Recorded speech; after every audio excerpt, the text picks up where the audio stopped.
Okay, I can start. The first of all, I would like to give you brief information the current situation of in Mongolia in regard to the COVID-19 pandemic. And actually, of course, the Mongolian government took some emergency measurement in regard to this pandemic, and some of them was such as all the schools and universities were closed since February until September. But first of the September, school has been opened, and now is implementation is going okay. Mm, Just in last Monday, again, the Mongolian Emergency Committee had a meeting and they declared that all emergency measures has been cancelled because they consider that inside the Mongolia everything is now okay. Because up to now there is around 312 cases. Sorry, I couldn't use my presentation, but I can tell you some information. 312 cases, and all these cases are imported from abroad, and there is no locally transmitted cases in Mongolia. But among those the infected people, there is no person with disabilities. So I can say that up to now, the person with disabilities hasn't been infected by these coronaviruses. So that's why of course, in from February until the July, there was really the restricted measures has been taken by the government because of this pandemic, and we did little study among the persons with disabilities. In cooperation with other persons with disabilities organization, our organization we did study in the among the blind population, and we found out some uh, difficulties faced by the persons with disabilities.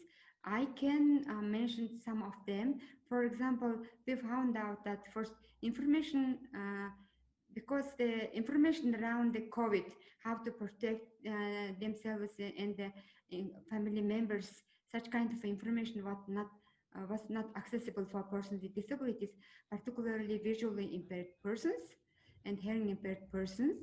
And also we found out during this pandemic time, the schools were closed, and during that time, the online classes had been taken.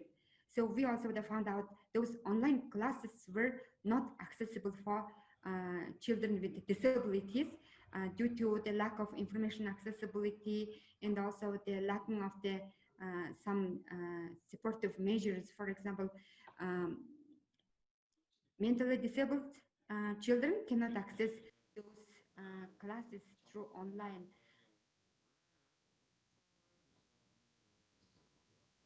Yeah, and also can I continue? And also that we found out, yes, also that we found out because of this lockdown measures, the income of the persons with disabilities dramatically go down. Because, for example, visually impaired persons mostly engage with the massage industry, but because of these measures, most of the massage centers were closed. It's not allowed to work. That's why the persons with disabilities, they lose their income. It was very negative effect for the family members. So such kind also that we found out due to these measures, the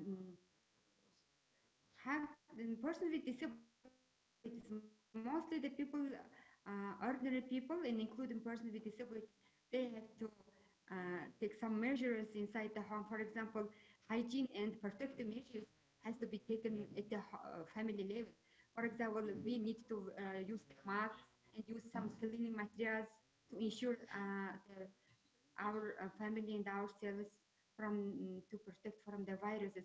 But it was difficult for persons with disabilities to have such kind of protective measures because of lack of income for them, etc. So such kind of measures, such kind of things have been identified from this study. So based on that study, of course, persons with disabilities and other DPOs, we discussed, and we try to influence to the government. Uh, in order to ensure that persons with disabilities is less affected from these viruses. But during this pandemic time, Mongolian government also took some measures in order to support some entities and also the Mongolian citizens during this pandemic time to save their families and their income.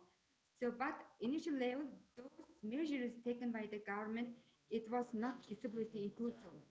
Those disability issues were not included. Those measures, for example, there was the income tax exemption, social insurance fee exemption was included that measures, but disability issues not included. That's why the Mongolian DPOs um, we took some measures against the government to ensure the persons with disabilities included in that measures. And we conducted several times press media conference. We conducted face-to-face meeting with the officials, and also we have some conducted TV involved in the TV program, etc. A result of our advocacy activity, uh, disability issues included in those measures, and we got some benefit. For example, the entities and the companies run by the persons with disabilities included that measures, and they received some support from the government to ensure the sustainable activities, and they included the measures to exempt the taxes and social insurance fee, etc. Also, the persons with disabilities and families with the persons with disabilities received some support from the governments during this pandemic time. It was a kind of the support for persons with disabilities during this pandemic time. So that was our involvement. And of course, it's the one-time activity. During this pandemic time, we found out that in emergency measures, the, when the Mongolian government took the measures, it was not disability inclusive. So currently we are working towards to ensure disability inclusive with the emergency measures, it's our issue in the policy, etc.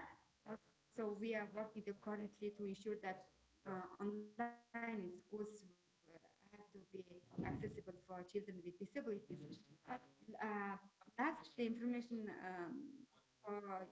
just last information from 21st of the September, it is the coming Monday, all schools they run their activity in a sustainable manner, and every schools, universities has been opened, and they will have the regular activity. Even though DPOs, we think that we should continue our advocacy towards the government to ensure the disability inclusive policies in the future. Sorry, that's the brief information. Thank you for your attention.